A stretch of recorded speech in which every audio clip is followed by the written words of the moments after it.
সবাই কেমন আছেন? আশা করি সবাই ভালো আছেন। আমি আল্লাহর রহমতে ভালো আছি। আমিও ফাইনালি চলে আসলাম বোনের বাসা ঢাকা। যাই হোক দেশের থেকে আসছে, অবশ্যই তো কিছু আনতে হয় তাই না? কারণ এখন শাকসবজি ওরকম সিজন না। যাই হোক আমি যা পারছি, কারণ বৃষ্টি কালকে থেকে রাত্রে থেকে সকালে ওরকম ভাবে কিছু করতে পারিনি। কারণ আনছে যে কালিজিরা ভর্তা খাওয়ার জন্য আমার বোনের ফেভারিট একটা ভর্তা।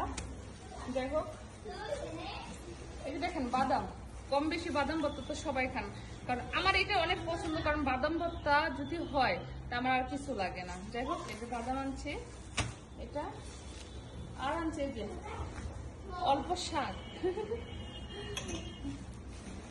আর আমার গাছের, আমার নিজের হাতে লাগানো গাছের এই যে পেঁপে, এই যে পেঁপে দেখছেন, পেঁপে।